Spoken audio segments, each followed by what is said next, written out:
Thank you for touring the inside of the Backus-Page House Museum. Your admission assists with general operating costs and special events and projects throughout the year. Before going inside, let's talk about the outside of this beautiful brick home. Speaking of bricks, how many bricks do you think it took to build this house? Go on, give it a guess. The Backus-Page House contains an estimated 72,000 bricks, and due to the variations in color, it is very likely they were made right here on the farm. Was your guess close? John E. Pierce, who donated part of the land for John E. Pierce Provincial Park, stated that the bricks were made out of clay obtained from the ravine at the rear of the house. The clay was trampled by oxen in order to make it malleable, and then the bricks were shaped with a wooden mold. They were left out in the sun to dry. These are called adobe bricks. The outer walls of the house are 3 and 4 bricks thick. Many of the inside walls are 2 to 4 bricks thick. The Backus-Page House was one of the first brick buildings constructed in Dunwich Township in 1850. The Backus-Page House is of Georgian design in what is termed Federal Empire style, and reflects the American origins of the Backus family and of the training of the builder Robert Morris. Morris immigrated from Wales to the United States and completed his apprenticeship in Philadelphia. He moved to the Talbot settlement because he found out that there was work available here. Morris constructed many other homes in the area, including the Beaubier home, now called Victoria Manor in Dutton, and the addition to the Stephen Backus house, currently owned by the Littlejohns. He also built the steeple tower at St. Peter's Anglican Church. Morris completed all the work on the house, such as the woodworking, brickmaking, lath, and plastering. This 2,800 square foot home was built using virgin oak and black ash beams and joists. The 3 original fireplaces were hand-worked with paneling and mantles of black walnut. The floors in the home were tongue and grooved by hand. According to a visitor, the style of trim is the same as 1840s New York brownstones. Many houses of this time period had a summer kitchen off the back of the house to keep the heat of cooking out of the main part. There is a roofline visible on the back of the house and a white outline. We believe this was a summer kitchen and later a woodshed. You've heard a lot of settler names so far, and you might be wondering just how did Backus-Page House Museum get its name? We're named after the first and the last residents of the house. The first residents were Andrew and Mary Jane Backus, and the last residents were Morley and Grace Page. Therefore, Backus-Page.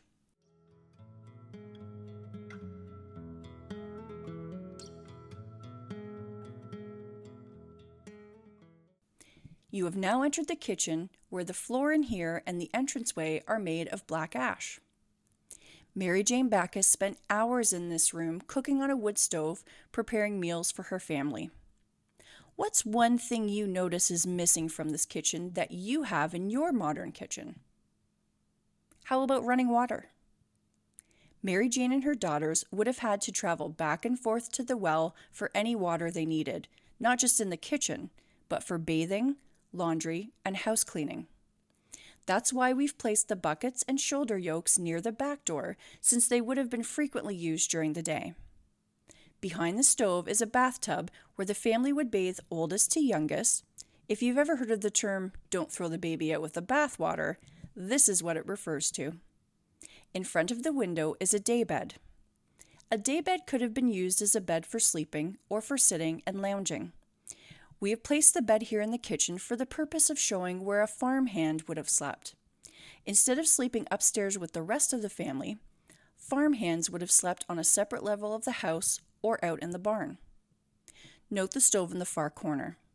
It is a fully functional replica of a step stove, known as such because of the oven box being above the range, giving it the look of 2 stair steps.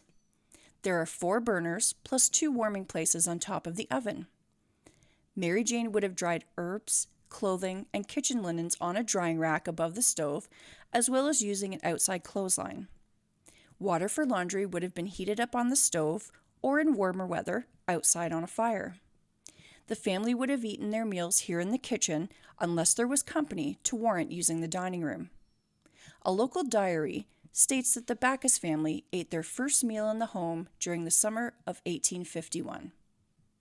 Walk through the door between the wood box and step stove into the pantry.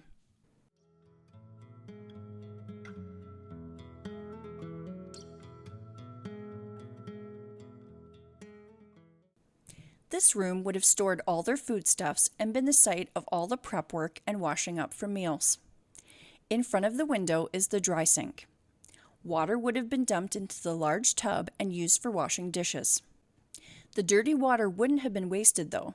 The daughters or Mary Jane herself would have emptied the basin into the garden to water the plants. The blue cupboard in the corner is a pie safe where all baked goods would have been stored to keep out insects and rodents. The flour bin in front of the window is to store flour, as bread was part of almost every meal. In the 1850s, we were starting to get into patent medicines being sold through advertisements in newspapers and magazines. You could order the medicines and they would arrive through the mail, or sometimes your local general store, which would have been in Tyrconnell, had these available to purchase. We have various sizes and colors of bottles on the upper shelf.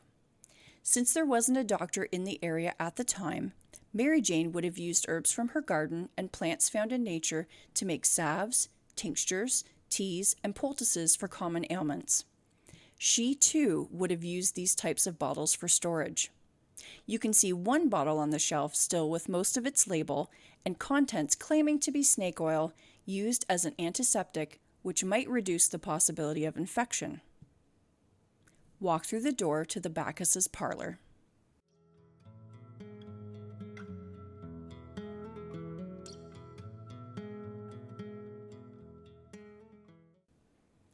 Children would rarely have been in the parlor. Parlors were the showroom of the house and were designed to show the outside world how prosperous a family was. They were filled with furniture and decorations that were not used every day by the family. Usually the rooms were dark and gloomy, as blinds were kept drawn, furniture covered, and doors shut. As well, for many families, it was expected that the parlor would be furnished once in a lifetime. The trim in this room is black walnut, and the floor is white pine. The piece of trim which serves as the baseboard was made out of a different wood and stained to match the rest of the trim. Beside the fireplace is a spittoon for men who chewed tobacco and needed a container to spit out excess tobacco juice. The long body clock to the left of the fireplace depicts a scene from the Napoleonic War. The clock, library chair, yellow upholstered occasional chairs, etagere, footstool, and small table with drawers predate the house. Please proceed into the front hall.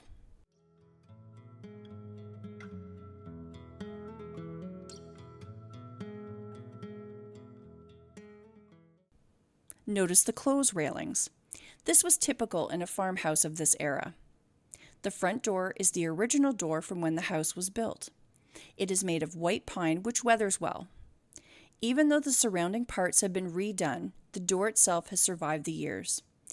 This is the entrance that guests would have used, but there are stories of Andrew Backus coming in from the fields across the road and tramping his muddy boots through the front hall to the kitchen. The hall tree was a connection to the Black family, who were established in the Tyrconnell and Wallacestown area early in the life of the community. These are the original stairs, although simplistic in appearance, reflect the great skill of the carpenter. The spindles and banister are black walnut. There is faux painting on doors, trim, and woodwork, an excellent example of the skill of the painter. This type of art required years of training and application, and is no comparison to today's standards. It was recommended that faux painting be used where possible to replicate existing woodwork.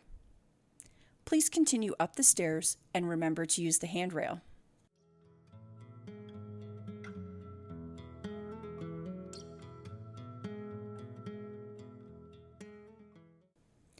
Let's begin with the bedroom to your immediate left at the front of the house. Notice the original door handles on the doors upstairs. Perhaps this room was the master bedroom because it is the only one with a lock on it, or perhaps many of the children slept in this room together. The mattresses on all the beds would have been held up by rope. Over time, the rope would loosen and have to be tightened, hence the term sleep tight.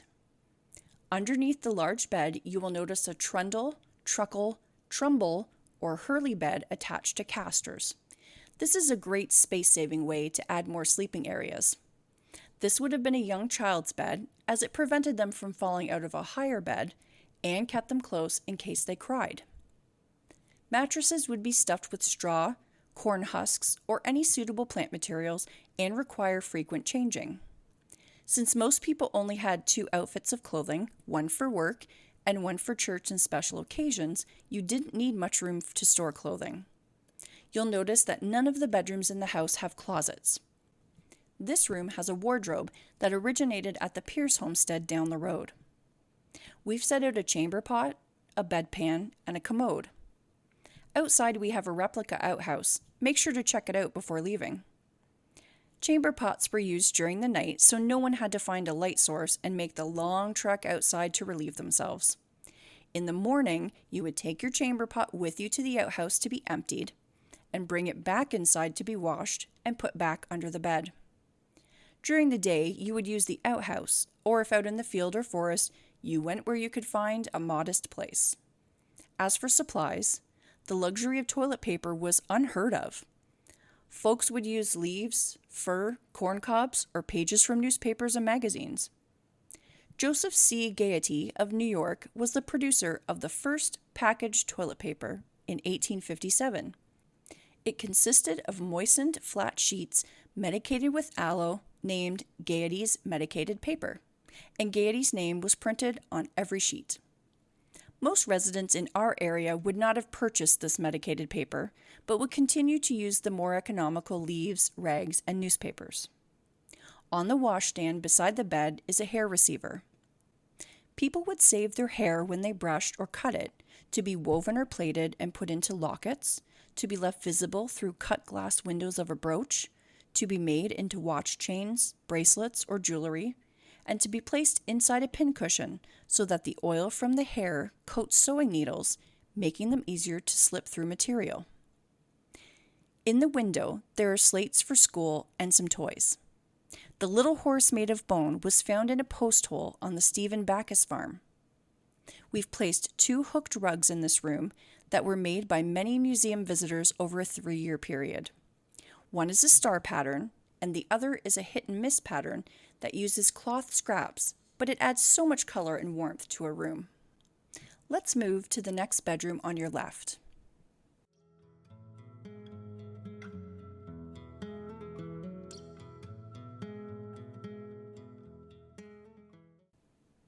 Both this and the previous bedroom floors are made of white pine. Notice the clothes railings that run along the walls where you could hang your clothing or night clothes. This was quite characteristic of an 1850s farmhouse. The log cabin quilt sitting on the bed is made out of old dress material and is at least 135 years old. Let's move to the next small bedroom on your left.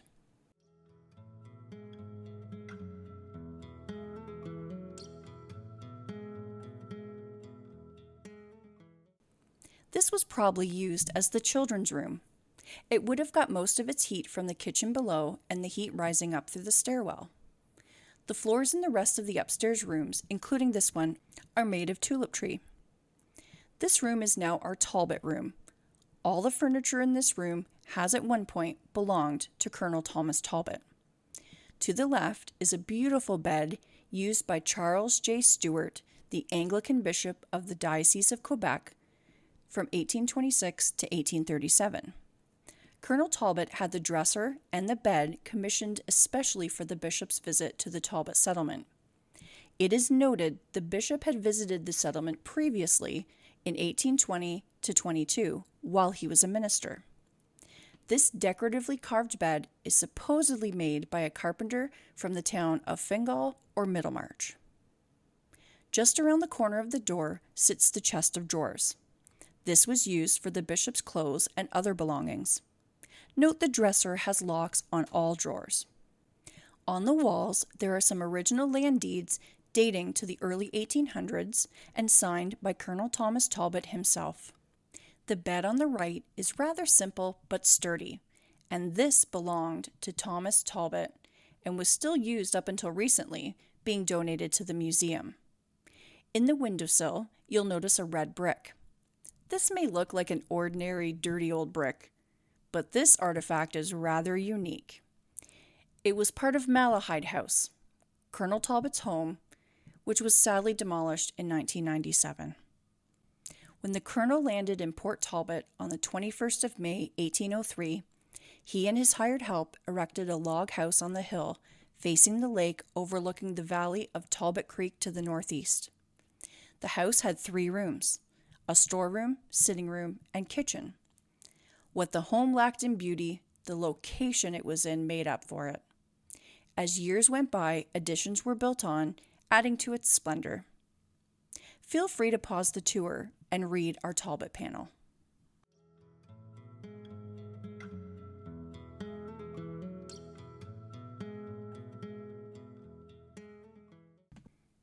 We ask that you do not enter the next room, as it is for staff only. The room is interesting because the walls have never been finished until staff and volunteers added a coat of paint in 2014. They have never been, previous to our restoration, painted or wallpapered, and the floors have never been finished. For both the Backuses, the Pages, and our museum, this is a storage room. Because the families didn't have a basement that was not damp, they used this room to store some extra belongings that were not used every day. When Morley Page lived on site, he stored his maple syrup buckets in this room, according to his daughter Iris. This last room is our exhibit. The exhibit this year is called Out of the Storeroom. Take a look at our collection of unique items. They don't have a place in our regular themed displays, but are very one-of-a-kind and seldom seen. You're welcome to pause the audio tour and browse the exhibit, and hit play again when you come back out into the hallway.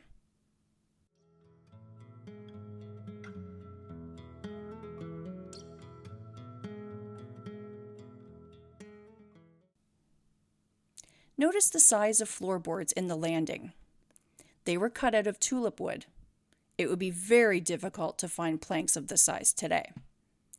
The Backus family had a loom on this landing and spent many hours weaving here. The ample sunlight from the windows facilitated this type of work. The loom currently residing in its place near the window is actually a barn loom, and a bit too large to have been the original. However, evidence, marks on the floor and walls, indicate that a loom would have stood here. Originally, when the Backuses lived in the home, the woods that you see across the road was clear cut to the lake to see ships coming in. That's how the house got its original name of Lakeview. It has only been since the Ministry of Natural Resources took over the land that the area has been replanted as a wooded area. Please continue back down the stairs using the handrail and to the right into the dining room.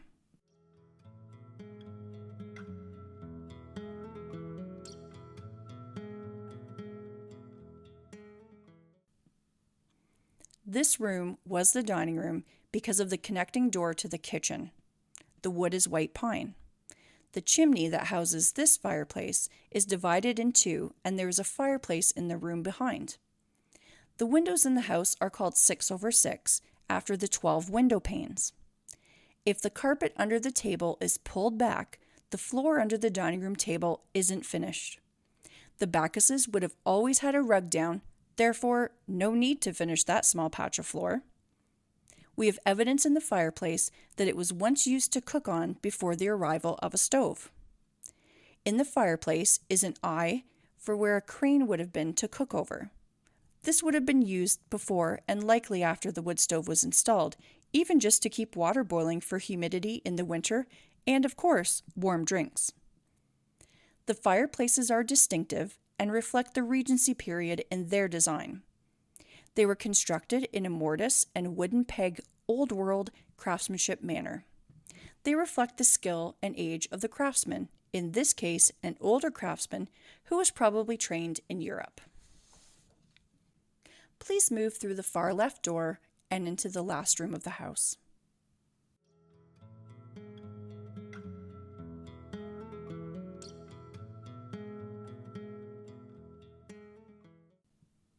Women would have spent a large part of their day in the kitchen, so this room may have been a room for the children. A cradle near the fireplace would have kept a young child warm while their mother was working in another area of the house. The room was also used by Mary Jane when she was sewing or performing other everyday tasks that women in the 1850s needed to do. Rooms such as this one were also used by an elderly parent that could have moved in when they were no longer able to take care of themselves and go up and down the stairs. Please take some time to look through and purchase some souvenirs in the gift shop. All proceeds go to support the operations of the museum. Chircano Heritage Society is a volunteer organization that relies on donations, memberships, and volunteers. If you are able to assist either with a donation of your time or finances, please speak with our staff before you leave. The Backus-Page House Museum and Chircano Heritage Society acknowledges the land we are on today as the traditional territory of First Nations people, the Attawandaron, and the Iroquois. As settlers at a settler-focused museum, we value both the significant historical and contemporary contributions of all Original peoples and ask how we can be supportive in Indigenous cultural renewal.